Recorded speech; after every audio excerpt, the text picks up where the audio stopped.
나이 들면서 믿을 것은 자식도 아니고 집밖에 없다라고 말하는 사람들이 많습니다. 평생을 일해도 내 이름 석자가 적혀 있는 종이 등기필증을 가져보지 못하는 사람들이 많이 있지만 대중교통 환승하는 것보다 쉽게 평수를 넓히고 재산을 불려가는 사람들도 많이 있습니다. 우리 한국인들에게 집은 아주 특별한 존재입니다. 내 집을 샀다는 것은 성공과 안정을 의미하는 것이고 재산을 성큼성큼 불려나갈 수 있는 기회를 갖게 되었다는 것입니다. 또 나이 들어서는 노후 대비의 상징이기도 합니다.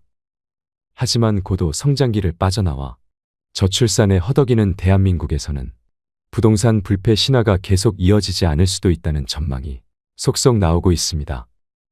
여러분은 현재 어디서 살고 계신가요? 우리는 나이가 들면 다른 곳에 살아야 합니다. 다른 곳이라고 하면 많은 분들은 귀촌을 해야 되나? 아니면 병원 근처에서 살아야 되나? 이런 고민을 많이 하실 텐데요. 대한민국 시니어들은 은퇴 이후 어디에서 사는 것을 희망할까요? 한 조사에 따르면 50에서 65세 중장년 2,000명에게 노후의 주거지에 대해 물었더니 지금 집에서 계속 살겠다와 다른 집으로 이사하겠다는 응답이 반반이었습니다. 많은 분들이 은퇴 이후 넓고 탁 트인 정원에서 반려동물과 뛰노는 한적한 시골 생활 또는 도심 속 문화시설이 가득한 곳에서의 여유로운 도시 생활을 꿈꾸기도 하는데요. 이미 그런 집에서 살고 계신 분도 또는 주거지 이동을 고민 중인 분도 계실 텐데요. 보통 사람이 중년에서 노년으로 넘어가는 시점에는 이사를 한 번 간다고 합니다. 그렇다면 노년기에 편안하게 살 집은 어떤 기준으로 골라야 할까요? 그래서 오늘은 건강하고 편안한 노후 주거지 선택을 위해 반드시 고려해야 할 7가지에 대해 말씀드리겠습니다. 오늘의 영상을 보시고 과연 나의 노후 생활을 풍요롭게 하는 생애 마지막 집으로 무엇이 좋을지 함께 고민해 보시는 시간이 되셨으면 좋겠습니다. 바로 시작하겠습니다. 노후에 살기 좋은 집 첫 번째는 최소 10평 미만의 집은 피해라입니다. 실제로 60대 이후에는 자녀들을 모두 출가시키고 부부 또는 혼자 사는 시니어들이 많습니다. 이때 무조건 작은 집으로 가야겠다는 생각에 10평 미만의 집을 선택하는 경우도 있는데요. 보통 정부에서 지원하는 실버 임대주택의 경우에도 전용 8평에서 10평 정도가 많고 오피스텔의 경우에도 10평이 채 안 되는 곳이 많습니다. 하지만 나이가 들면 너무 좁은 집에는 살 수 없습니다. 여기서 좁은 집이라고 하는 것은 10평 미만을 이야기하는 것인데요. 10평이라는 것이 사람이 자기가 원하는 물건을 놓고 정신적 안정감을 추구하기에 최소 조건이며 흔히 말하는 복지적 공간이라고도 합니다. 그래서 노후에 가장 좋은 주거 형태는 18평에서 20평대의 소형 평수이면서 쇼핑, 의료, 취미, 오락까지 모두 가까운 거리에서 해결할 수 있는 주거 형태가 가장 좋습니다. 자식이나 손자 손녀들이 와서 자고 가기라도 하면 큰 집이 좋은 거 아니냐고 말씀하시는 분도 있습니다. 하지만 요즘은 명절이나 집안 행사 때 자식들이 찾아오더라도 대부분은 친정이나 시댁에서 자고 가는 일이 별로 없지요. 보통의 자식들은 와서 식사만 같이 하고 개인 스케줄을 보기 바쁩니다. 시대가 이렇게 많이 변했다는 것을 아시고 잘 결정해야 후회하지 않습니다. 자식들이 그래도 이날만큼은 하루쯤 자고 가겠거니 기대하지 마시고 정말 나의 노후에 부담되지 않는 집으로 잘 선택하시는 게 중요하겠죠. 두 번째는 복지관 근처로 가라입니다. 나중에는 어디에서 가장 많은 시간을 보내게 될까요? 바로 복지관입니다. 그 이유는 복지관 안에는 교육과 돌봄이 있습니다. 그뿐만 아니라 먹는 것까지 해결이 됩니다. 좋은 영양사도 있고 밥도 비싸지 않고 거기다가 각종 양질의 교육들이 너무 많습니다. 자원 봉사할 것들도 있어 보람도 느낄 수 있습니다. 평소 외부 활동에 제약이 있던 노인들을 위한 몸을 움직이는 라인 댄스, 사교 댄스와 오카리나 하모니카 등 악기 배우기, 외국어 공부, 미술, 치매 예방 강의 등 양질의 교육으로 노년의 삶의 질 상승에 긍정적인 영향을 미치고 있는데요. 특히 복지관에서는 노인 일자리도 함께 지원하고 있습니다. 시설도 굉장히 좋으면서 국가가 끊임없이 지원을 하고 관리까지 하며 전문가가 수시로 와서 교육도 해줍니다. 나이 들어 이런 집결된 서비스를 받을 수 있는 곳은 복지관 말고 찾기 힘듭니다. 물론 돈이 많은 분들은 어디서 배우든 어디서 먹든 부족함이 없겠지만 우리는 그런 돈이 없습니다. 무엇을 배워보고 싶어도 돈 걱정부터 앞서게 되는데 이럴 때 복지관이 대안이 될 수 있습니다. 이처럼 노후에 많은 이점이 있는 복지관 근처에 거주하시면 적극적인 사회 참여뿐만 아니라 노후의 고독감과 외로움에서 벗어날 수 있는데요. 대도시에서 멀어질수록 문화와 취미를 즐길 수 있는 시설이 빈약할 확률이 높습니다. 이주할 곳에 복지관이나 문화센터 등이 충분히 있는지 살펴본 뒤 결정하시면 한층 유익하고 풍요로운 노후 생활을 누리실 수 있습니다. 세 번째는 한적한 곳의 전원주택은 피해라입니다. 은퇴 후 한적한 자연 속에서 소소하게 텃밭도 일구면서 느긋하게 은퇴 생활을 하겠노라 꿈꾸는 분들이 많을 텐데요. 하지만 전원 생활의 로망은 현실과 다릅니다. 젊을 때부터 전원 생활을 시작한 사람이라면 모르겠지만 번화한 지역에 거주했던 사람은 달라진 환경에 적응하는 게 생각보다 어려울 수 있습니다. 병원과 마트 등 기반 시설도 없고 온갖 벌레에 힘든 주택관리까지 보통 일이 아닙니다. 실제로 60대 이상이 가장 선호하는 거주 형태는 도심의 아파트로 64.2%의 응답률을 보였는데요. 새소리, 물소리가 듣고 싶어서 시골로 이사 갔던 노인들이 도시로 유턴했는데 알고 보니 그 이유가 차 소리를 듣고 싶어서였다는 우스갯소리도 있습니다. 전원 생활에 적응하지 못하고 다시 도시로 돌아오는 사람들도 많은 것이 현실입니다. 다들 아시겠지만 노후에는 병원과 각종 편의시설이 가까이 있어야 생활이 편리해지고 삶의 질이 높아집니다. 두 다리 멀쩡하고 운전도 가능할 땐 맑은 공기를 마시며 눈 뜨는 것이 기쁨이겠지요. 하지만 나이 들어 다른 사람의 돌봄이 필요해지거나 혹은 부부 중 어느 한쪽이 세상을 먼저 떠나게 되면 집이 짐이 될 수 있습니다. 전원 생활에 안착했어도 75세쯤 되면 몸에 아픈 곳이 늘어나고 거동이 불편해져서 병원이 있는 도시로 돌아가야 하는 때가 오게 됩니다. 그럼에도 불구하고 나는 건강에 자신 있고 조용하고 자연이 있는 곳을 원한다면 이때는 도심 외곽의 전원 휴양형 주거지보다는 도심에서 1시간 이내 거리의 근교형 입지를 선택하는 것을 추천드립니다. 네 번째는 병원이 30분 이내에 있는 집을 선택해라입니다. 가까우면 가까울수록 좋은 것이 병원이지만 제가 특히 30분을 강조하는 이유는 우리가 기초 의료 서비스에 접근하기 위한 최단 시간이 30분이기 때문인데요. 정말 위급한 상황을 제외하고는 30분 이내에 병원에 갈 수 있으면 됩니다. 이처럼 수명이 길어짐에 따라 건강에 대한 관심 증가와 70대 이후 간병기를 대비해 특히 병원과의 접근성이 가장 중요합니다. 실제로 통계청에서 발표한 바에 따르면 60대 이상이 노후 거주지를 옮길 때 가장 중요하게 생각하는 것으로 의료시설이 가장 선호도가 높다고 합니다. 젊었을 땐 건강하던 사람도 나이가 들면 여기저기 아픈 데가 생기고 병원을 자주 찾기 마련인데요. 고령자들은 스스로 이동하기 힘들고 차량을 운전하기도 만만치 않지요. 병원에 가야 할 때마다 자녀에게 매번 부탁하기도 힘드니 큰 병원에 인접한 곳에 사는 것이 최고 좋습니다. 50대, 60대는 자연환경이나 문화시설 등 다른 요소에 우선순위를 둬도 괜찮습니다. 하지만 70대 이상이라면 건강관리에 더 신경 쓰셔야 하는데요. 주변에 의료시설이 가까이 있어야 몸이 아플 때 빠르게 치료받기가 쉬워집니다. 다섯 번째는 근처에 공원이나 산책로가 있는 집을 선택해라입니다. 65세 이상 시니어들의 야외활동 참여가 점차 증가하는 추세입니다. 즉 노년기에는 늘어난 시간적 여유를 이용하여 산책이나 가볍게 운동을 할 수 있는 공원 또는 산책로가 주변에 있는 주거 환경이 좋은데요. 노후의 건강을 위해서 평소 걷기 운동은 선택이 아니라 필수입니다. 집 근처에 가볍게 걷기 좋은 공원이나 산책로가 있다면 여가 시간을 보내기에 안성맞춤입니다. 이처럼 집 가까이에서 산책을 즐기게 됨으로써 몸에 해로운 좌식 생활을 자연스럽게 줄일 수 있게 됩니다. 산책을 꾸준히 하게 되면 혈당치가 낮아지기 때문에 당뇨병이 생길 가능성이 줄어듭니다. 또 관절과 뼈가 훨씬 건강해진다고 하는데요. 골절이나 혈관 수축 질환이 발생할 가능성이 줄어들어 신체는 더욱 민첩해지고 튼튼해집니다. 매일 30분씩이라도 산책을 하게 되면 신체에 활력을 주는 호르몬이 분비되어 노후의 스트레스가 줄어들면서 우울증 예방 효과에도 탁월합니다. 이처럼 건강 증진과 자연 친화적인 환경을 중요하게 생각하신다면 산책로가 근접한 주거지를 고려하셔야 됩니다. 여섯 번째는 자녀와 살아야 한다면 가치보다는 근처를 선택해라입니다. 우리는 자녀와 살고 싶지 않지만 어쩔 수 없이 함께 살아야 하는 상황이 올 수도 있습니다. 많은 분들이 사별을 경험할 때 이사를 생각하게 된다고 합니다. 사별을 경험하게 되면 내가 몇십 년을 살던 내 집이 갑자기 공허하고 무섭기 시작합니다.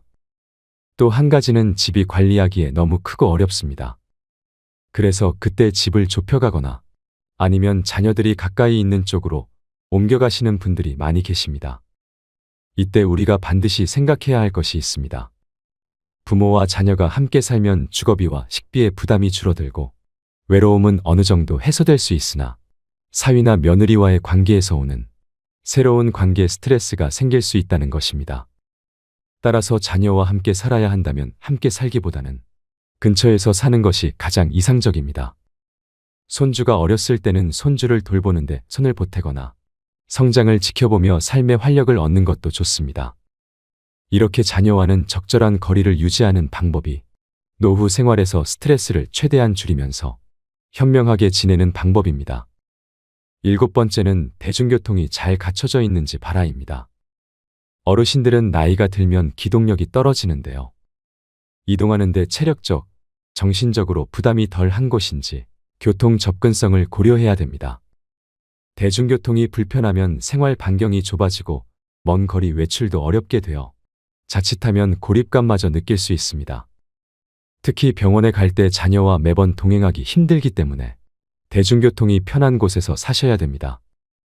은퇴 이후에도 나는 경제적 사회활동을 활발히 하고 싶다는 분들이시라면 더욱 교통 여건은 중요한 요소로 작용됩니다.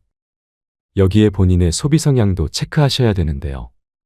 평소 전통시장을 잘 이용하신다면 마트 편의점이 아무리 가까워도 멀리 버스 타고 시장으로 다니시는 게 어르신들일 텐데요. 은퇴 이후엔 사소한 돈이라도 절약하려고 하시기 때문입니다. 마트나 병원 등 자주 가는 장소는 걸어갈 수 있는지, 걸어가기 멀다면 대중교통을 이용하는데 불편함이 없는지 살펴봐야 합니다. 또 자녀들이 오기에도 힘들지 않은 곳이면 더 좋겠는데요. 가뜩이나 먹고 살기 바빠 자주 볼 수가 없는데 오는 길이 험하거나 멀다면 더 발길이 쉽게 떨어지지 않겠지요. 결국 지하철 등 교통망이 잘 갖춰진 곳에 주거지가 있어야 합니다. 여덟 번째는 유지비용을 따져봐라입니다. 노후 거주지 선택에는 비용 역시 빼놓을 수 없는 요소인데요. 노후에 소득은 줄어드는데 의료비, 생활비 등 돈 쓸 곳은 많아집니다. 노후에 살 지역을 정할 때뿐 아니라 아파트, 단독주택 등 주거 유형을 정할 때에도 비용을 고려해야 합니다. 물가가 너무 비싼 지역이나 관리비가 많이 들어가는 주상복합 등은 피하는 게 좋습니다. 또 청소나 보수 등 유지하는 데 손이 많이 가는 주거 유형은 되도록 배제하는 것이 유리합니다. 또 노후에 자택을 매각한다면 얼마나 받을 수 있는지 금액을 미리 파악해둬야 합니다. 더 나이가 들어서 돌봄 시설에 입소하게 되면 그 비용을 집을 판 돈으로 충당할 가능성이 높기 때문인데요. 내 자식을 키우기 좋았던 크고 널찍한 그 집을 금매로 팔지 않기 위해서라도 미리 노후용 집으로 이사해 두길 권해드립니다. 비용적인 문제로 발생하는 또 다른 대안은 공공임대주택 입주인데요. 재산이 집에 다 몰려있는 시니어의 경우에는 노후 생활비 마련에 큰 어려움을 겪을 수 있기 때문에 목돈을 집에 묶어두는 것보다는 공공임대주택에 들어가셔서 사는 것이 더 지혜로운 선택일 수도 있습니다.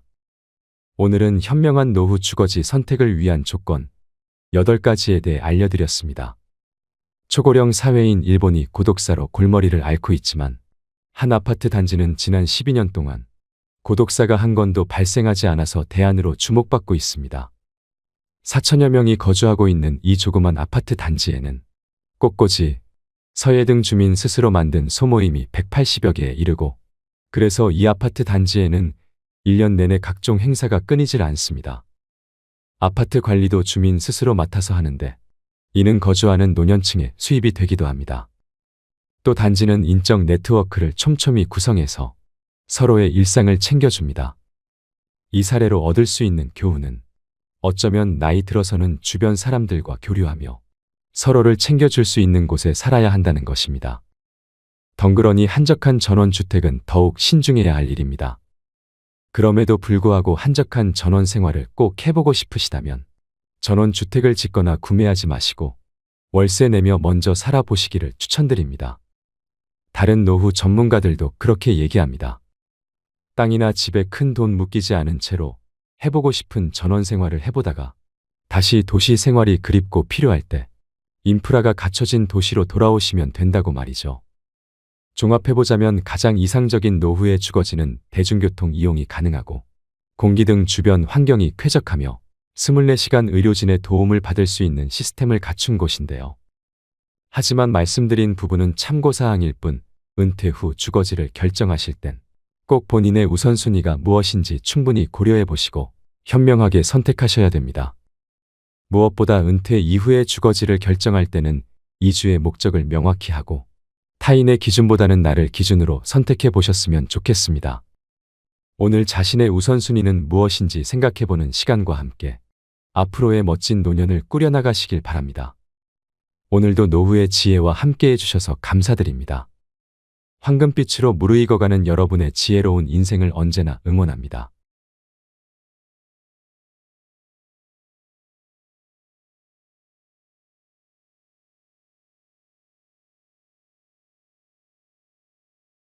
우리 인생에서는 중요한 것들이 정말 많습니다. 저는 그 중에서도 말을 어떻게 하느냐가 참 중요하다고 생각하는데요. 우리는 항상 말을 합니다. 그 말을 듣는 첫 번째 대상자가 누구일까요? 바로 나 자신입니다. 가장 먼저 내가 듣게 되고 그 다음 상대방에게 전달됩니다. 내가 하는 말이 결국에는 남이 아닌 나에게 제일 영향을 주게 된다는 말입니다. 그 중에서도 부정적인 말들은 그 영향이 훨씬 더 크지요. 나를 헤어나올 수 없는 늪으로 빠지게 할 만큼 강력합니다. 그러니 말 한마디라도 조심해서 해야 합니다. 세상을 살아가다 보면 어떤 말을 하냐에 따라 사람의 급이 나눠진다는 말에 동감하게 됩니다. 좋은 말을 하면 좋은 사람이 찾아오고 나쁜 말을 하면 나쁜 사람이 찾아오는 것은 당연한 것입니다. 끼리끼리라는 말도 있듯이 주변에 있는 사람들을 보면 내가 어떤 사람인지 유추할 수 있습니다. 우리는 살아가면서 정말 많은 사람들을 만나고 소중한 인연을 맺어가고 있습니다. 사랑하는 사람이 내 곁에 없다면 얼마나 외롭고 그리울까요? 가족이나 직장 동료, 친구나 지인들과의 모임에서 사람들을 만나면 우리는 서로의 안부를 물으며 삶에 대한 이야기를 하고 소통합니다. 그렇게 당신과의 인연이 깊어지면 가슴속에 묻어두고 차마 하지 못했던 이야기들도 조금씩 꺼내어 보이기도 하죠. 하지만 우리가 무심코 내뱉었던 대화의 내용에는 다른 사람에게 절대로 하지 말아야 할 말들이 있습니다. 아무 생각 없이 상대방에게 했던 나의 말이 다른 사람의 입을 통해 돌고 돌아 결국에 나에게 화가 되어 돌아온 경험이 누구나 한 번쯤은 있겠지요. 당신의 말과 나의 말로 인해 상처 주고 상처받는 것은 인간의 마음이 너무나도 여리고 아픔을 느끼며 살아가는 존재라는 것입니다. 슬픔을 나누면 약점이 되고 기쁨을 나누면 시기가 된다는 말이 있습니다. 그러니 나의 사생활을 필요 이상으로 말하지 않아야 합니다. 오늘은 현인들의 지혜를 통해 깨달음을 얻도록 하겠습니다. 다른 사람에게 말하면 안 되는 말 10가지입니다. 첫 번째는 내가 이루고자 하는 목표입니다. 여러분은 지금 이루고자 하는 목표가 있으십니까? 있으시다면 그 목표를 다른 사람에게 말하신 적이 있으신가요? 굳은 마음으로 목표를 정하고 말하지 않고 묵묵히 하루하루 그 목표를 향하시는 분들이 있으실 것이고 어떤 분들은 만나는 사람마다 내 목표를 말하고 지금은 중도하차하신 분들이 있으실 겁니다. 여러분, 혹시 이루고자 하는 목표가 있다면 다른 사람에게 말하지 마시기 바랍니다. 특히 큰 목표일수록 더더욱 남에게 말하지 마세요. 목표를 상대방에게 말하지 않고 혼자 다짐하는 사람들이 그 목표에 성공할 확률이 더 높다고 합니다. 사공이 많으면 배가 산으로 간다라는 속담을 한 번쯤 들어보셨을 겁니다. 이 속담의 속뜻은 물길은 하나인데 사공이 많아서 서로 자기가 잘났다고 지시하고 간섭하면 결국 목표했던 목적지까지 가기 힘들다는 뜻입니다. 이래라 저래라 하는 사람이 많아도 그렇습니다. 그리고 그 조언을 해주는 사람들은 나에 대해서 우호적일 수도 있고 적대적인 사람일 수도 있습니다. 서로 다른 삶을 살아왔기 때문에 상대방의 조언이 도움보다는 방해되는 경우도 많습니다. 특히 남에 대해 말하기를 좋아하는 사람들의 경우에는 더욱 문제가 됩니다. 솔직히 우리 자신에 대해서 제일 잘 알고 있는 사람은 바로 우리 자신밖에 없습니다. 매 순간의 선택과 책임은 우리 스스로 지어야 합니다. 뇌연구 과학자들의 논문에 따르면 다른 사람에게 본인이 마음먹은 목표를 말하게 하고 그 목표에 대한 칭찬을 받게 되면 그 순간에 목표를 이루었을 때와 같은 도파민과 엔돌핀이 생성된다고 합니다. 우리가 아직 성공을 이루지 못했음에도 불구하고 우리의 뇌는 성공을 이루었다고 착각을 일으켜 목표를 이루기 위해서 했던 일들을 열심히 노력하지 않게 된다고 합니다. 우직한 마음으로 묵묵히 혼자서 나아가세요.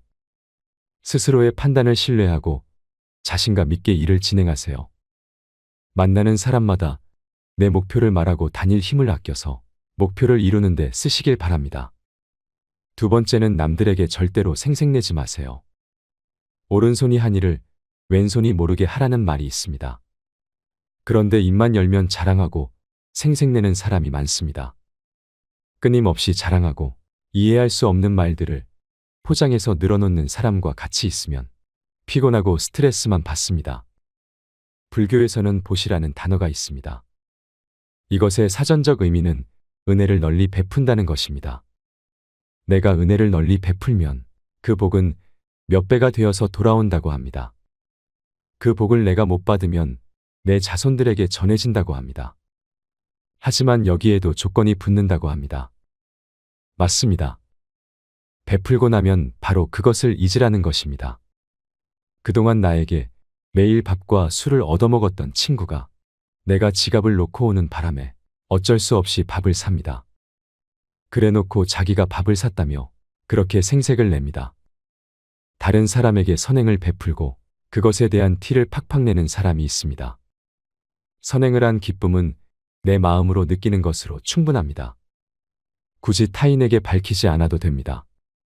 좋은 일을 하고 생색을 내면 그 좋은 마음이 반감되어 다른 사람에게 오해를 살 수도 있습니다. 이러한 행동은 다른 누구의 눈에는 기고만장하고 오만해 보이기까지 합니다.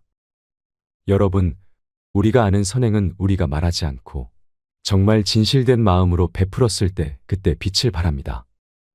우리가 베푼 선행은 우리가 베푼 순간 그것으로 끝내야 합니다. 남에게 베풀었다면 생색내지 말고 베푼 일을 잊어버리세요. 내가 선행을 베풀었으니 빛을 발했으면 하는 마음도 가지시면 안 됩니다. 세 번째는 다른 사람에게 내 치부를 쉽게 말하지 마세요. 말하는 순간에는 위로받을 수 있을지 몰라도 나중에는 그것이 나의 약점이 되어 돌아옵니다. 내 치부를 아는 사람이 말실수라도 하게 되면 그때는 더 이상 돌이킬 수가 없게 됩니다. 우리는 완벽한 신이 아니기 때문에 모두 다 사연이 있고 때로는 잘못된 선택으로 남들에게 말 못하는 치부가 다들 하나씩은 있으실 겁니다. 제발 부탁이지만 내 치부는 아무도 알 수 없는 판도라의 상자에 넣어서 바닷속 깊은 곳에 묻어두고 잊으시기 바랍니다. 꼭 우리의 문제가 아니더라도 우리 가족의 비밀이나 내 친구의 비밀, 회사나 학교에서 생겼던 일들도 말입니다. 여러분들이 자주 쓰는 말을 제가 한번 맞춰보겠습니다. 너만 알고 있어야 해입니다. 지금 소름 돋으신 분들 몇 분 계셨을 겁니다. 여러분, 내 입을 떠난 말은 이제 내 것이 아닙니다.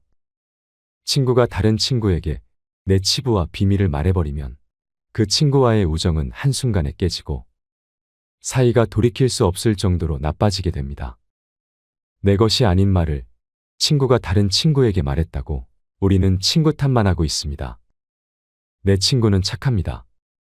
친구에 대한 비난을 멈추시고 본인의 입을 비난하시길 바랍니다.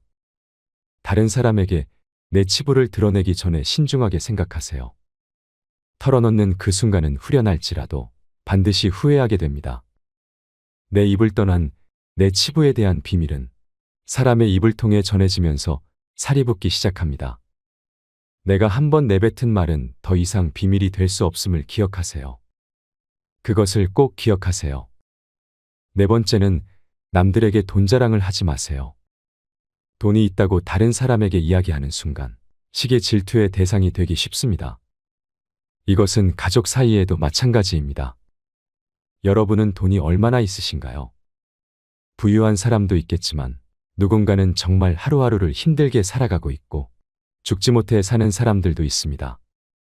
퇴직금으로 받은 돈을 아들 사업자금으로 댔다가 돈을 잃고 친구가 투자하라고 했다가 돈을 잃고 보증 서서 돈을 잃고 참 많이들 돈을 잃습니다.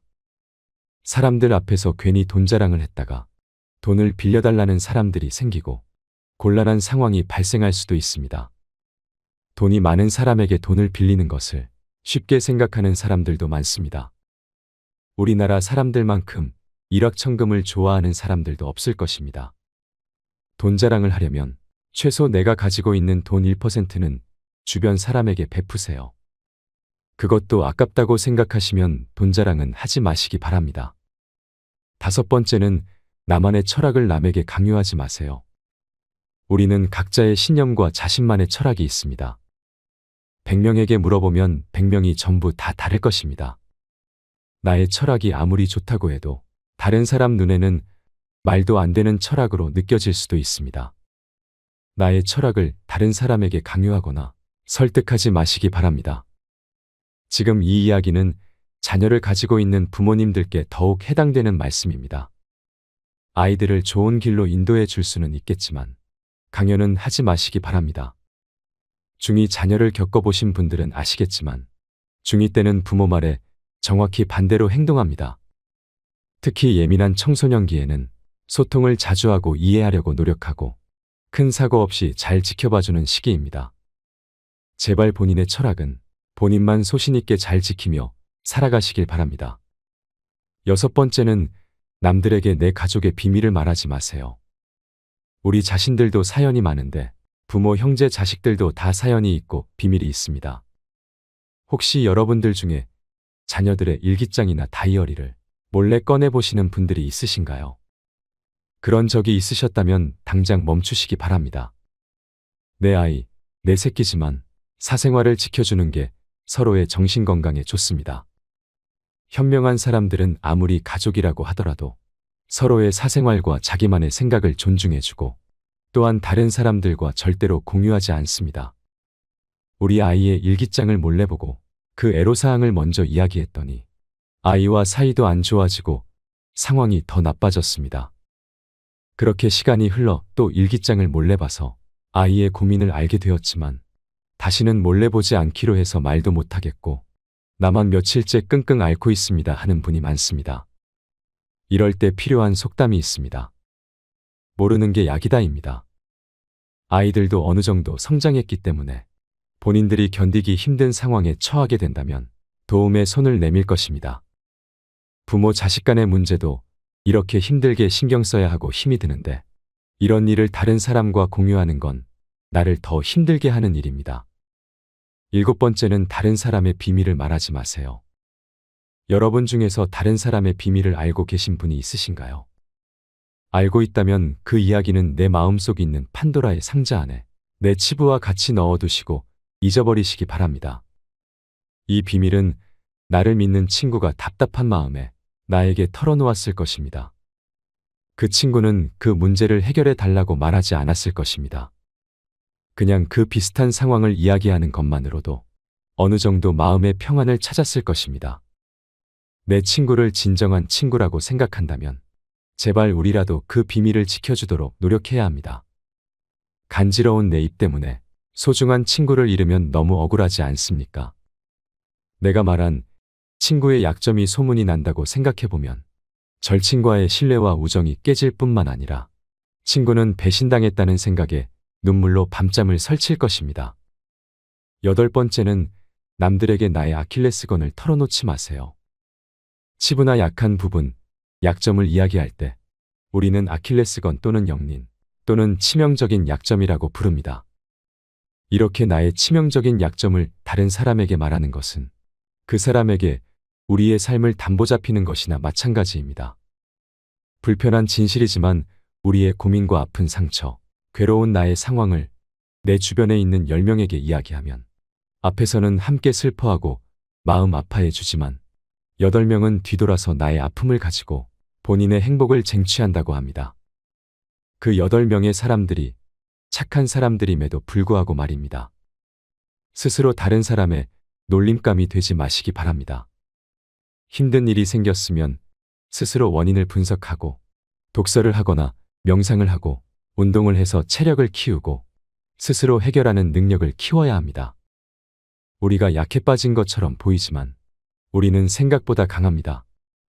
우리는 스스로 충분히 극복해낼 수 있습니다. 9번째는 나의 과거를 남들에게 말하지 마세요. 여러분은 아직도 과거의 상처 속에서 빠져나오지 못하고 계십니까? 아직도 그 선택이 그토록 후회가 되십니까?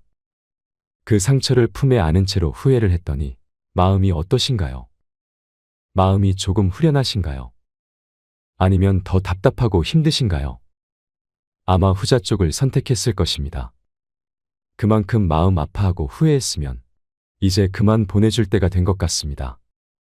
이 아픔이 트라우마가 되어서 죽기 전까지 평생 가시는 분들도 있을 것이고 가슴에 묻고 꿋꿋이 살아가는 분들도 있을 것입니다.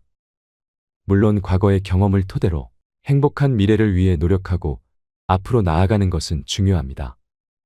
지난날의 실수를 반복하지 않도록 더 좋은 해결책을 찾는 것도 중요합니다. 우리는 과거의 실수로부터 배우고 삶을 더 의미 있고 풍요롭게 만들 수 있습니다. 그 과정에서 시행착오가 있더라도 이것이 우리 인간이 성장하는 방법입니다. 하지만 이 모든 것은 내 마음으로 해야 합니다. 그러니 아무리 절친한 친구에게도 나의 아픈 과거사를 절대로 말하지 마세요. 겉으로는 진실되어 보이는 사람이어도 내 과거의 불행이 상대방에게 위안을 주는 도구로 사용될 수도 있습니다. 한 이불을 같이 쓰는 배우자에게도 과거의 비밀은 지켜야 합니다. 나중에 싸울 때 그것이 약점이 되고 내 비밀이 치부가 될 수 있기 때문입니다. 지금도 우리의 시간은 흘러가고 있습니다. 모든 선택은 우리 스스로 하는 것입니다. 물론 과거의 실수를 곱씹어 그 실수를 반복하지 않고 지난날에 겪은 시행착오를 바탕으로 좀 더 나은 삶을 살기 위해서 활용하는 것은 너무 훌륭한 일입니다. 10번째는 남에게 나의 재능을 떠벌리고 다니지 마세요. 여러분들 중에는 지금 은퇴를 하고 여유롭게 연금을 받으면서 다른 사람들을 위해 재능 기부를 하면서 풍요로운 노후를 지내는 분들도 계실 것입니다. 아주 훌륭한 분입니다. 하지만 내가 이 분야에서 특별한 재능이 있다고 떠벌리고 다닐 필요는 없습니다. 우리 몸은 하나입니다. 하지만 누군가는 여러분이 그런 특별한 재능이 있다고 하면 도와달라고 요청을 할 것입니다. 사람들이 제일 싫어하는 게 무엇인지 다 아실 겁니다. 바로 누구는 해주고 누구는 안 해준다고 차별당했다고 생각하는 것입니다. 힘든 상황에 처해 있는 사람을 봤다면 말 대신 그냥 조용히 가서 도와주시기 바랍니다. 때가 되지 않았기에 내 능력을 모르고 있었고 꼭 필요한 사람에게 적시적소에 내 재능을 기부하게 되면 상대방은 크게 감동할 것이고 나도 뿌듯할 것입니다. 또 재능을 기꺼이 기부했다면 나서서 얘기하지 마시고 그냥 겸손한 마음으로 잊어버리시기 바랍니다. 여러분, 아무리 재능이 뛰어나고 도와주고 싶어도 우리의 몸을 아껴가면서 사용해야 합니다. 우리 자식들에게 건물은 못 물려주더라도 건강관리를 잘해서 짐은 되지 말아야 합니다. 지금까지 남들에게 절대로 말하면 안 되는 10가지, 말해도 득될 게 하나도 없는 10가지에 대해서 말씀드렸습니다.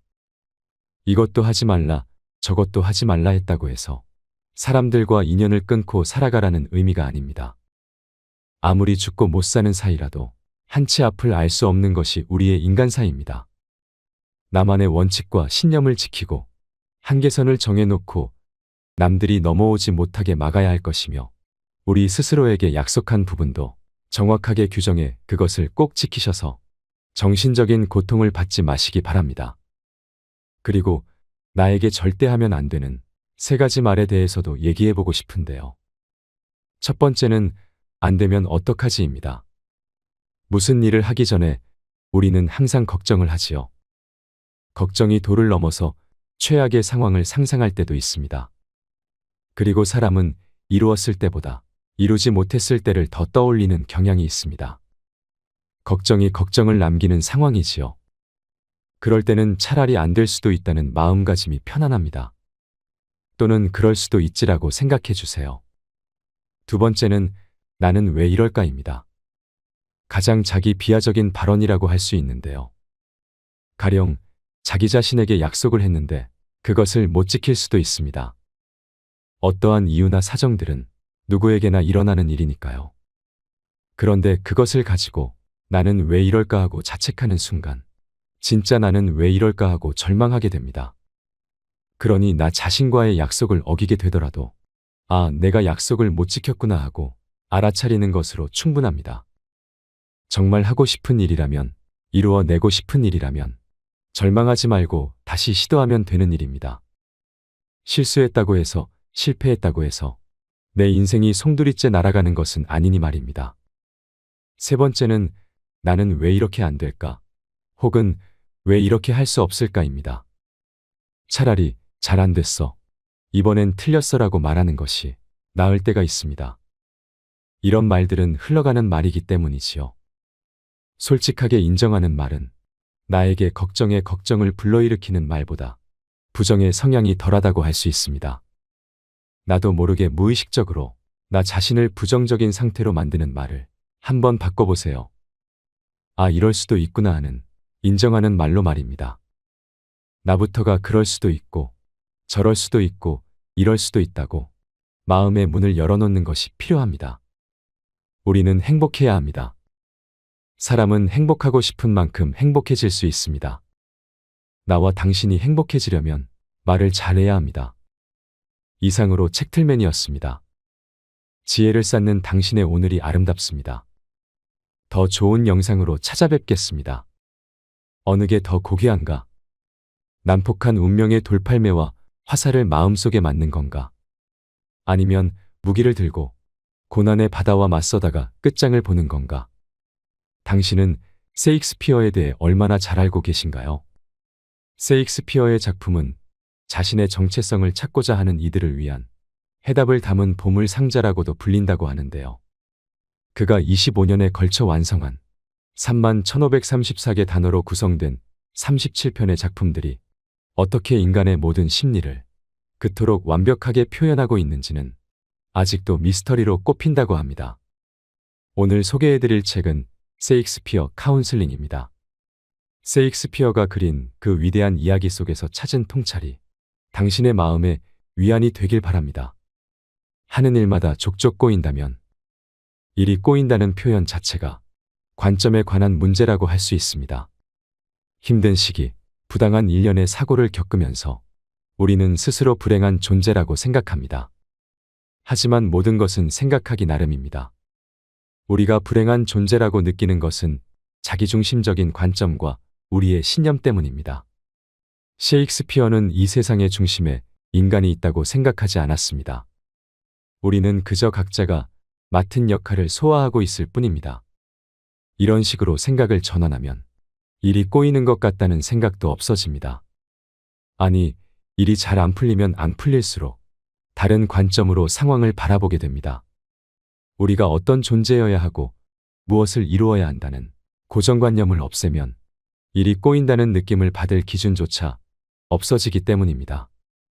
심리학자 보리스 시릴릭은 오랫동안 회복력이라는 현상을 연구했습니다. 이 과정에서 그는 극도로 일이 잘 풀리지 않을 때 인간이 심리적으로 어떻게 반응하는지 관찰했습니다. 그 결과 창의적이고 유머 감각이 뛰어난 사람일수록 불행을 잘 이겨낸다는 사실을 발견했습니다. 트라우마를 겪은 뒤에 이성을 잃거나 스스로 목숨을 끊는 사람도 있지만 이를 악물고 끈질기게 살아남는 사람도 있습니다. 시릴릭은 동일한 트라우마를 겪었을 때 각기 전혀 다른 방식으로 반응했다고 해서 받아들이는 고통의 농도나 감정의 정도에 차이가 있지는 않다고 했습니다. 이들의 차이가 나타나는 지점은 고통을 표현하는 방식입니다. 창의적으로 노력하고 문제를 가볍게 받아들여 자신을 재정비하는 이는 회복력이 뛰어납니다. 일이 도무지 풀리지 않으면 상냥해져야 합니다. 일이 잘 안 풀릴수록 더 그래야 합니다. 그러기 위해서는 삶은 곧 꿈이라는 속성을 깨달아야 하죠. 그래야 삶에서 마주하는 모든 문제에 대담해질 것입니다. 문득 타인이 괴물처럼 느껴진다면 렌티큘러 카드를 아시나요? 렌티큘러 카드는 보는 각도에 따라서 다른 이미지가 보이도록 만들어진 카드를 말합니다. 이름만 들어서는 생소하게 느껴질 수 있지만 만화 캐릭터를 담은 딱지에 많이 쓰이기도 하고 요즘엔 유명 연예인이나 영화 굿즈로 볼 수 있어서 아마도 한 번은 본 적이 있을 겁니다. 이 렌티큘러 카드를 보면 저는 어딘가 섬뜩합니다. 각도에 따라 달라지는 모습이 꼭 우리의 내면을 그대로 드러내는 것 같아서입니다. 우리는 겉으로는 서로 친절하려고 노력하며 예의를 지키려고 합니다. 하지만 속으로는 바로 앞에 둔 사람을 헐뜯고 욕하거나 잘못되기를 바라기도 하죠. 차마 입 밖으로 못 낼 것들까지 종종 생각할 때도 있습니다. 내면에 나가 가끔 브레이크 없이 굴 때면 진저리 칠 정도로 끝까지 내달려가곤 합니다. 그래서 우리는 살아가면서 필수적으로 자신을 통제하라고 교육받죠. 도덕이나 예의, 규율, 법 등이 바로 그것입니다. 모두가 함께 더불어 살아가기 위해서 꼭 필요한 것이라 우리는 이러한 제안을 당연하게 받아들이고 실천하며 지냅니다. 그런데 간혹 이러한 통제를 무시하고 제멋대로 행동하는 일을 볼 수 있습니다. 몸집이 커다란 아기처럼 자기가 원하는 대로 되지 않으면 온갖 성질을 부리거나 타인을 마치 종처럼 부리려는 모습 등 이들을 볼 때 우리는 아연실색하게 됩니다. 모두가 지키는 규칙을 숨 쉬듯 어기며 주변에 피해를 주는 걸 보자면 그들이 우리와 같은 사람이라고 여겨지지 않습니다. 외계인처럼 다른 개념의 존재, 즉 괴물처럼 느껴집니다. 이들은 어째서 인간이 아니라 괴물이 된 걸까요? 그리고 우리는 저 괴물을 보면서 무엇을 대비해야 할까요? 괴물을 마주하고 있는 나에게 인간을 행동하게 만드는 동력은 욕망입니다. 욕망이란 단어가 부정적으로 쓰이지만 사실 욕망으로 인해서 인간은 성장하고 더 나은 환경으로 나아갑니다. 욕망이 없다면 새로움을 추구하는 꿈과 포부, 동기부여를 얻을 수 없죠. 그래서 우리에게 필요한 것은 적절한 욕망의 통제입니다. 원동력이자 독이 될 수 있는 이 힘을 다루기 위해 우리는 내면을 계속 들여다봐야 하죠. 괴물이 되려고 하기 전에 자신이 무엇을 원하는지 욕망을 대면하고 이를 어떻게 이용할 것인지 생각해야 합니다. 주변에서 괴물이 된 사람을 만났다면 그의 행동에 영향받지 마세요. 이기적으로 그는 행동을 보자면 나도 똑같이 해주고 싶다는 생각이 들겠지만 그건 괴물의 영린만을 건드리고 더 복잡한 상황을 만들 뿐 제대로 된 해결책이 되지 못합니다. 괴물을 따라하면 같은 괴물이 됩니다. 이기적으로 구는 사람에게 예의를 차리는 건 같은 괴물이 되지 않으려는 것, 즉 자신을 위한 행동이죠. 괴물에 영향받지 말고 자신을 독립된 존재로 나누어 그를 대하세요. 이미 괴물은 스스로 파멸해 가고 있으니 운명에 맡기면 될 것입니다. 평생 사랑하지 못할까봐 두렵다면 우리는 이기적 유전자를 가졌다고 합니다. 그래서 각자 자신의 생명과 안위, 번식을 첫 번째로 두며 모든 행동과 욕망의 근원이 다음 세대를 이어가기 위한 유전자의 프로그래밍을 바탕으로 한다고 말하죠. 하지만 우리의 행동 원리엔 DNA를 퍼뜨리는 것만 있는 건 아닙니다. 자기 자손이 아니어도 남을 위하고 이타적일 수 있는 동기, 바로 사랑이 있습니다. 사랑은 우리에게 큰 부분을 차지합니다. 한 인간의 태어남부터 성장, 활동, 죽음에까지 전생에 걸쳐 사랑은 산소처럼 빈틈없이 필요하기 때문입니다. 그런데 최근 이 사랑이 멸종 리스트에 올랐습니다. 너무나 빨리 변화하는 시대 속에서 이전의 가치는 의미를 잃고 수많은 새로움을 좇아야 하는 세상이 되었거든요. 적응만으로도 벅찬 지금 내 몸 하나 건사하기도 힘든데 남을 위하는 사랑이라니 참으로 요원해 보입니다. 물론 앞서 얘기했듯이 우린 사랑 없이 살아갈 수 없기 때문에 정말로 모든 사랑을 버리진 않았습니다. 하지만 후속 순위로 저만치 뒤로 미뤄지게 되었죠. 그래서 사랑이 부가요소가 되었기 때문에 우리가 사는 현대는 수많은 외로움을 품은 시대가 되었습니다. 여기서 사람들은 겉으로는 그럭저럭 문제없이 사는 것 같지만 사실 속으로는 각자의 문제를 안고 살아가게 됩니다. 물질적 풍요를 누리지만 정반대로 정신적 정서적 결핍에 시달리는 우리는 이제 인간다운 행복이 무엇인지도 알기 어려워졌습니다. 삶의 소중한 가치도 혼란스러워졌죠. 그러니 이제야 조금씩 깨닫기 시작합니다. 사랑은 현실의 삶과 구별하지 않고 함께 다뤄야 했던 것을 말이죠. 사랑을 유예하는 나에게 사랑을 할 수 없을 거란 생각에 겁을 먹지 마세요. 자신의 마음을 제대로 파악하려 노력해 보세요. 너무나 외로워 누군가를 만나고 싶거나 연인에 관해 일체에 관심이 없다면 그 생각과 감정이 진심으로 자신의 신념에서 비롯한 것임을 파악해야 합니다. 만약 이 모든 것의 원인이 숨겨진 두려움이나 결핍 등에서 비롯한 것이라면 당신에게 필요한 것은 무작정 시작하는 연애나 혼자만의 시간이 아닐 것입니다. 가장 중요한 것은 바로 여러분 자신이 무엇을 원하는가입니다. 우리가 신경 써야 할 것은 외부에서 주어진 허울뿐인 자격이 아닙니다. 왜곡된 마음의 작용을 따르는 것도 아니죠. 사랑은 반려자를 만나 결혼이란 종착지로 구성되어 있지 않습니다.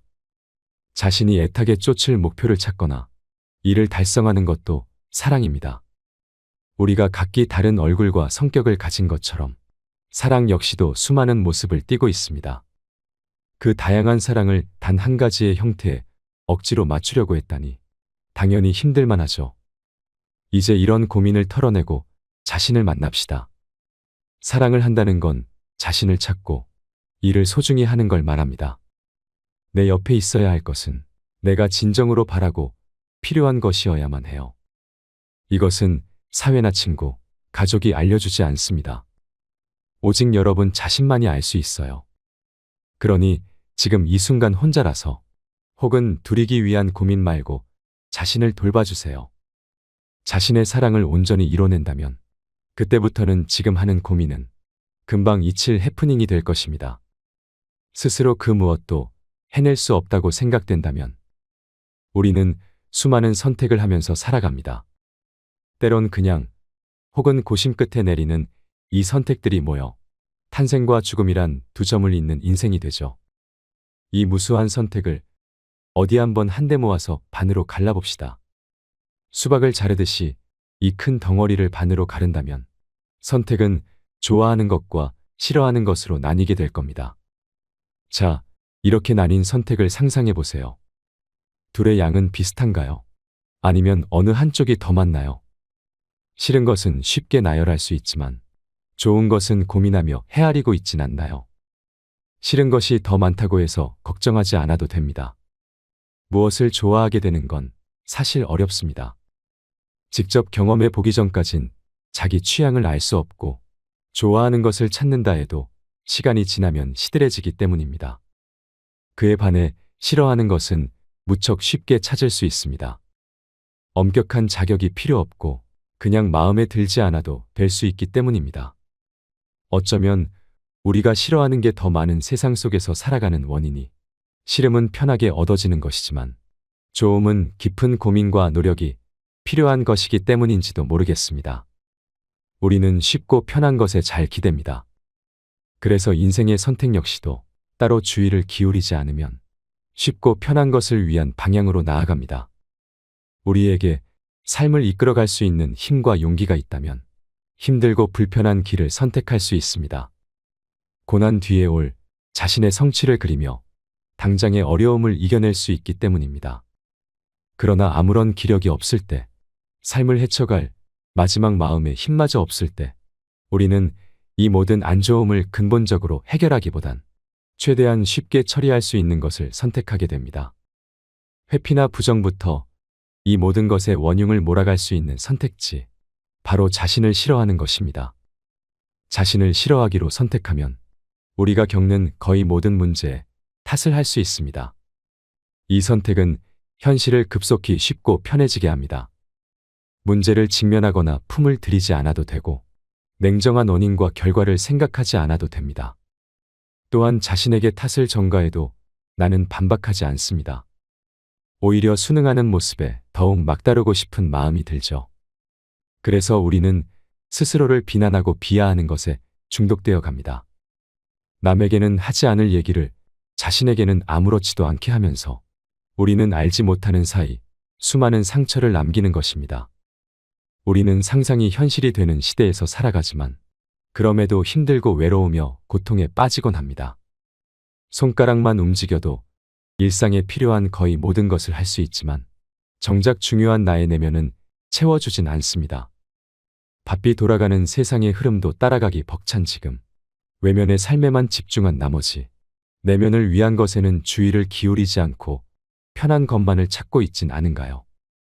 그리고 혹시 이 때문에 일상이 무기력해지면서 결국 자기 신뢰를 잃어버리진 않았나요? 자신을 싫어하는 수많은 나에게 희망을 가장 많이 얘기하는 사람은 역설적으로 가장 절망적인 사람이라는 말처럼 자신을 싫어하고 아무것도 할 수 없을 거라고 믿는 이는 사실 그 어떤 이보다도 나아진 자신을 바라며 변화에 대한 필요로 내면이 가득 차 있습니다. 단지 그들은 변화하기 위해 무엇부터 해야 할지를 모르거나 움직일 엄두를 못 내고 있는 것일 뿐입니다. 사실 그들이라고 표현했지만 이러한 모습은 저와 우리 모두가 느끼고 가지고 있는 것입니다. 우리는 남들의 성과와 자신을 끊임없이 비교하며 매 순간 성과를 요구받습니다. 절대 채워질 수 없는 항아리에 물을 붓는 듯한 일상 속에서 어느새 우리는 자신도 모르게 벅찬 상태에 허덕이게 됩니다. 살다 보면 이룬 것이 아무것도 없는 느낌이 들 때가 있습니다. 나의 소중한 시간과 잠재력을 허비하고 있다는 느낌이 들 때, 인생의 가장 중요한 목표로부터 점점 멀어져 가고 진정한 자아가 목소리를 내지 못하는 것 같은 느낌이 들 때, 그 원인이 주변 환경에 있기도 하지만 때로는 그 원인이 무엇인지조차 설명하지 못하기도 합니다. 분명한 것은 그러한 감정이 결국 실현되지 못한 자아와 관련이 있다는 사실입니다. 삶을 사랑할 수 있으려면 자아를 실현해야 하고 자아 실현을 위해선 상상해야 합니다. 자기의 가능성을 믿고 더 높이 도약하는 것을 먼저 상상할 때 그것은 헛되지 않고 새로운 시작이 됩니다. 상상을 멈추고 생각을 그만하기로 했을 때 자신을 가장 작고 보잘것없는 존재로 만드는 자기 비하가 일어납니다. 실제로 당신이 가진 가치, 할 수 있는 일과는 상관없이 당신을 작게 만들려는 시도에 빠지지 마세요. 스스로를 어떻게 판단하든 당신은 그보다 더 뛰어난 힘을 가지고 있습니다. 그러니 상상하세요. 그리기만 했던 모습이 현실화되는 순간으로 지금 나아가세요. 감당하기 힘든 일이 폭풍처럼 밀려온다면 간혹 잠에서 깨어날 때 꿈과 현실이 바로 구별되지 않고 두세 개의 묘하게 걸쳐 있는 걸 경험하게 됩니다. 그러면 현실로 돌아오는 몇 초 남짓한 순간 동안 조용한 사투를 벌이게 되는데요. 힘겹게 몸을 일으켜 새날을 맞이할지 아니면 아늑한 침대가 선사하는 꿈의 세계에 계속 머무를지를 가르는 나름 치열한 싸움입니다. 그런데 우리가 매번 이런 싸움을 하게 되는 건 단순히 피곤하거나 더 자고 싶어서만은 아닙니다. 잠은 중간 과정일 뿐 핵심은 꿈을 꾸기 위해서죠. 우리는 꿈을 통해서 현실과 정반대되는 환상을 경험합니다. 현실에서는 온갖 제약으로 인해서 욕망을 채울 수 없지만 환상 속에서는 제한 없이 욕망을 달래줄 수 있으니 당연히 계속해서 여기에 빠져들고 싶은 겁니다. 프로이트가 일찍이 꿈에 대해 연구를 한 것도 바로 이것 때문이었죠. 환상은 꿈에서만 볼 수 있는 건 아닙니다. 대중문화에서 가장 큰 부분을 차지하고 있는 영화를 통해서도 우린 이 신비한 세계를 만날 수 있습니다. 우주와 심해를 마음껏 넘나드는 것부터 시간을 멈추고 신화 속 존재와 친구가 되는 것까지 영화는 머릿속으로 그리기만 해왔던 상상을 직접 볼 수 있는 이미지로 구현하기에 우리는 깨어있지만 꿈의 세계를 만날 수 있습니다. 오늘날 영화가 다른 예술 분야보다도 압도적으로 즐기는 이가 많은 것은 바로 이러한 특성이 있어서입니다. 이처럼 꿈과 영화에는 현실을 벗어나게 하는 힘이 있습니다. 이 힘이 우리에게 미치는 영향력은 매우 큰데 본능이 이 힘을 원하기 때문입니다. 우리의 삶은 정해진 시간, 한정된 체와 육체적 한계 등으로 인해서 원하는 것을 모두 가질 수 없습니다. 그래서 포기하거나 다른 것으로 대체할 수밖에 없는 운명에 처해 있죠. 하지만 우리가 놔줘야 했던 것들은 쉽사리 잊히지 않고 계속된 갈망으로 남아 우리를 직간접적으로 힘들게 합니다. 이 고통을 그나마 잠시라도 해소해 주는 게 바로 환상입니다. 우리는 환상을 통해서 한계를 벗어나 잠시나마 욕망을 채울 수 있습니다. 프로이트가 말한 것처럼 인간은 욕망의 존재이기에 우린 생각보다 많이 환상을 꿈꾸고 바라며 살아갑니다. 그리고 이러한 경향은 문제를 마주할 때 더욱 심화되죠. 꼬일 대로 꼬인 문제 앞에서 해결책을 찾기 어려울 때 우리는 어떤 일이 일어나서 회피할 수 있게 되는 걸 바라곤 합니다. 예를 들어 시험 보는 날이거나 큰 사고를 치고 회사에 들어갈 때 뭔가 사고가 생겨서 안 가도 될 이유가 생기길 바라는 것처럼 말입니다. 우리가 쉽게 하는 이 사소한 상상도 바로 환상에서 비롯된 것입니다. 그러면 앞서 말한 것과 달리 아주 큰 문제나 고민 앞에서는 어떻게 될까요? 어디부터 해결해야 할지 알 수 없는, 마치 폭풍처럼 한 개인이 감당할 수 없는 거대한 문제를 앞에 두게 된다면 많은 이가 이때 맹목적으로 신을 찾아 해결해 달라고 요청하거나 현실을 떠나 내면의 동굴로 숨어들곤 합니다. 현실의 문제가 크면 클수록 더욱 그러하지요. 하지만 이건 답이 되지 못합니다. 현실에선 문제를 놔둘수록 더욱 커지기만 할 뿐 자연히 소멸하진 않으니까요. 결국 꿈은 깨고 영화는 끝나기 마련입니다. 거대한 현실의 문제를 앞둔 나에게 이 글을 읽는 분 중에는 지금 간단한 일조차 해결하지 못한 상태로 힘들어하고 있거나 해야 할 일이 있지만 무기력에 빠져서 아무것도 못하고 있는 이도 있을 겁니다. 하지만 그럼에도 여러분에게 이 모든 걸 해결할 힘이 있다고 얘기해주고 싶습니다.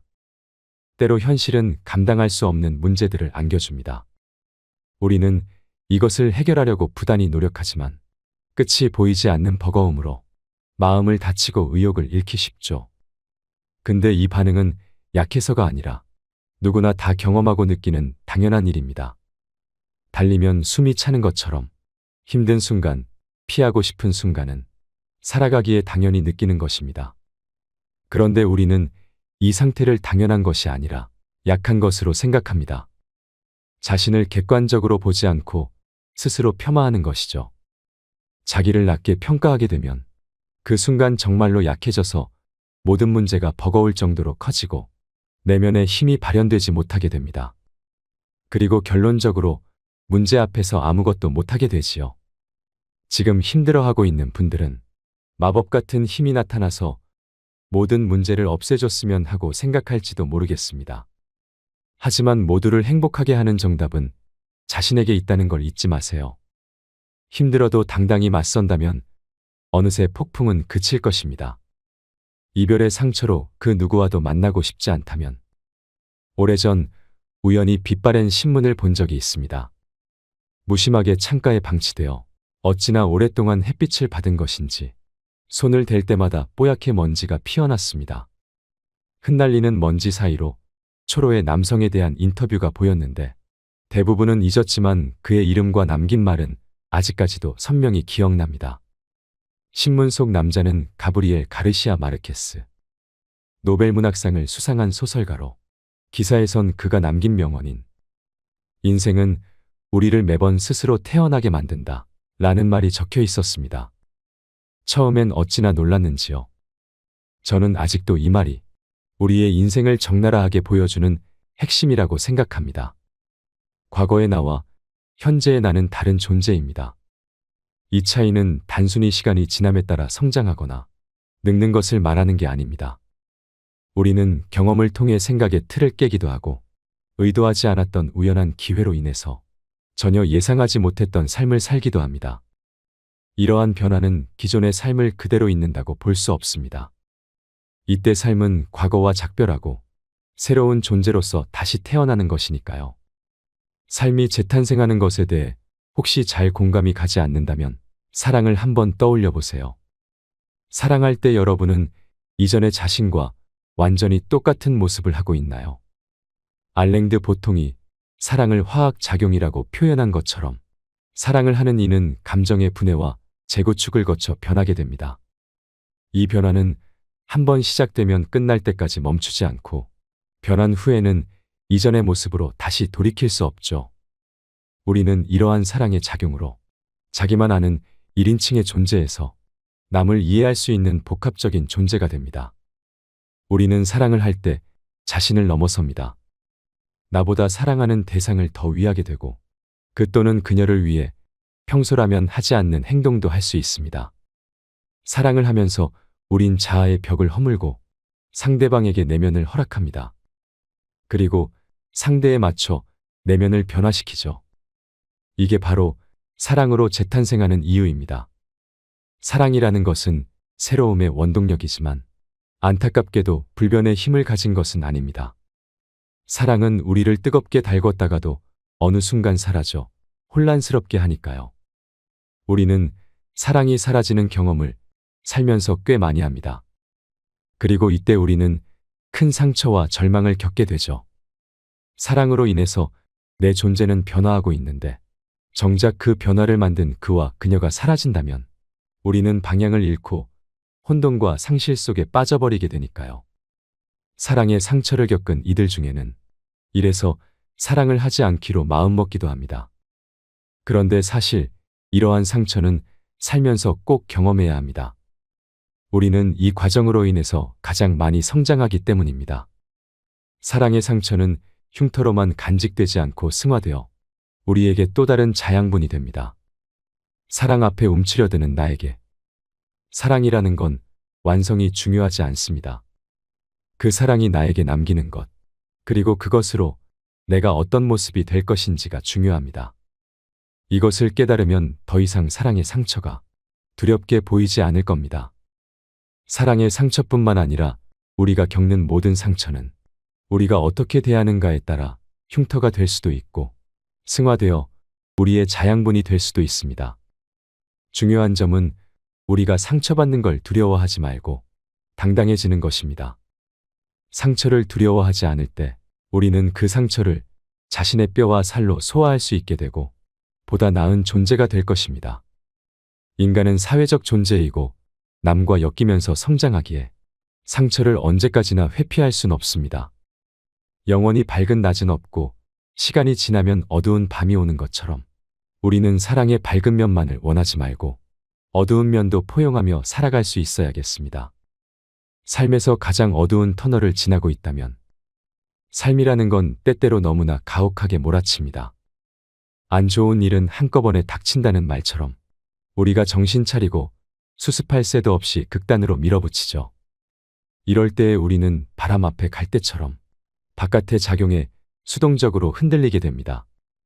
그런데 잘 생각해야 합니다. 이때 우리가 무심코 내리게 되는 판단이 정말로 우리가 원하는 판단인지 말이죠. 순간의 판단이 모여 인생을 이룹니다. 그 인생은 다른 사람이나 모임, 단체가 아니라 바로 당신이 주인이죠. 그러니 언제나 자신의 의지를 세워야 합니다. 지금 고난이 닥친다면 바로 판단을 내리지 않아도 됩니다. 그리고 꼭 판단이 주변에서 말하는 규칙에 맞지 않아도 됩니다. 중요한 건 자신만의 결단을 내리는 것, 자기만의 방식으로 이 고난을 대하는 것입니다. 물론 그 순간은 정말 힘들 것입니다. 그래서 빨리 타협하고 끝내고 싶을 것입니다. 하지만 그걸로 끝이 나지 않습니다. 이때의 타협은 두고두고 여러분을 따라다닐 것입니다. 실패와 상관없이 자신만의 선택으로 고난을 대하는 것만이 자신의 인생을 만드는 길입니다. 스포츠 선수의 징크스 같은 사소한 불안으로 촉발된 행동이 결정적인 실력에까지 영향을 미친 것은 자신만의 선택을 내리지 않고 주변의 흐름에 흔들리게 두었기 때문입니다. 자신을 믿으세요. 지금 당신의 판단이 결국엔 가장 올바른 답입니다. 내 감정을 원하는 대로 관리하고 싶다면 새로운 하루를 맞이하거나 마무리할 때 우리는 자연스럽게 그날을 전망하거나 평가합니다. 오늘은 왠지 좋은 날이 될 것 같다든지 아니면 억지로 치과가는 아이처럼 한 발짝 한 발짝 걸음을 내딛기 싫은 고역인 날이었다든지 말이죠. 지나간 오늘에 대한 평가는 저마다 다 다르겠지만 아마도 다가올 오늘에 대한 바람은 모두가 같을 겁니다. 누구나 번뇌 없이 만족감을 주는 하루를 마다할 사람은 없을 겁니다. 그런데 안타깝게도 이런 바람과는 다르게 좋은 날은 매번 생기지 않습니다. 오히려 너무 힘들어서 간절히 바라면 바랄수록 멀어지는 것 같기도 합니다. 우리는 어째서 좋은 날을 보내기 어려운 걸까요? 좋은 날을 위해서는 어떤 노력이 필요한 걸까요? 우리는 보통 좋은 날이 온다고 표현합니다. 마치 바깥에서 내부로 들어오거나 다른 곳에서 내게 다가오는 것처럼 인식하는데요. 하지만 좋은 날은 오는 게 아니라 만들어집니다. 어떤 황금 같은 기회나 운, 재화를 줘도 그걸 받는 사람의 마음이 불안하면 절대 행복할 수 없는 것처럼 행복함을 결정하는 건 바로 내 안에 있는 감정이기 때문입니다. 감정의 힘은 너무나 강력해서 어떠한 절망적인 상황에서도 포기하지 않는 힘을 주기도 하지만 반대로 평온한 상황임에도 정신을 차릴 수 없을 정도로 불안하게 만들기도 합니다. 그래서 우리는 이 감정을 다루는 법을 반드시 알아야만 합니다. 지금 나의 감정이 어떤지를 알아야 이를 다룰 수 있고 나아가 나의 현재와 미래를 이끌 수 있기 때문입니다. 감정을 제대로 다루기 위해선 어떻게 해야 할까요? 감정을 원하는 대로 다루는 방법은 스스로 돌아보기입니다. 내가 지금 어떤 느낌인지, 무엇을 원하는지 스스로를 되새기며 알아차려야 하죠. 내면의 외침을 아는 게 모든 것의 시작입니다. 흔히 욕망은 충족되지 않으면 계속해서 쌓이며 더 큰 욕망이 된다고 하는데 이건 반만 알고 있는 겁니다. 이 경우는 욕망을 무시했을 때를 말하죠. 내면 알아차림으로 욕망을 자각하게 되면 욕망은 더 이상 자라지 않습니다. 그리고 내 이성이 조절하는 대로 따라와 주죠. 감정을 보다 제대로 직시할수록 유순히 말을 듣게 될 것입니다. 한 번은 원하는 인생을 살고 싶다면 에릭슨이라는 한 심리학자는 한 인간이 성장하는 인식의 발달을 9단계로 나누었습니다. 인간이 단계별로 성장한다는 건 마치 연극의 맛과 비슷한 것 같습니다. 이야기가 점점 전개되어 결말을 맞이하는 것처럼 그로 인해 이야기 속 인물이 성장 혹은 변형되는 게 우리의 성장부터 죽음에 이르는 모습을 연상시키기 때문입니다. 인생이란 무대에 올라가는 한 편의 연극. 우리 모두는 장면마다 다양한 역할을 연기해야 하는 배우에 불과하다는 뜻대로 하세요의 명대사 제이키즈의 말은 인간을 자조적으로 바라보는 듯 느껴지지만 좀 더 가만히 들여다보면 인생사의 희로애락을 통찰하는 듯 보이기도 합니다. 우리 모두는 하나의 막에 머무를 수 없습니다.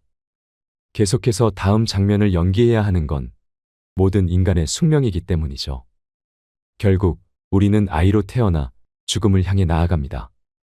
때로는 어리석은 자신의 모습에 한없이 작아지기도 하고 때로는 학자처럼 다 아는 척, 군인처럼 용감한 척 살아갑니다. 나이가 들어 노인이 되는 것도 치매에 걸리는 것도 다가오는 죽음도 우리가 막을 수는 없습니다. 이것을 깨닫고 오늘을 살아가는 것, 미래를 준비하는 것이 바로 현명한 자의 인생일 것입니다. 누구에게나 주어진 단 한 번의 인생이라는 무대. 그 무대의 주인공은 다른 사람이 아닌 바로 나 자신입니다. 어떻게 용서하고 어떻게 화해할 것인가? 어둡고 쓸쓸한 기억을 잊을 수 있을 것인가? 그것은 결국 우리의 마음에 달린 것입니다. 그러니 뜻대로 하세요. 우리에게는 자기 삶을 걸작으로 만들어야 할 의무가 있다고 합니다. 현재 내 앞에 놓인 고민을 마주하고 이를 해결할 수 있는 용기와 지혜를 얻는 시간이 되었길 바랍니다. 이상으로 책틀맨이었습니다. 지혜를 쌓는 당신의 오늘이 아름답습니다. 더 좋은 영상으로 찾아뵙겠습니다.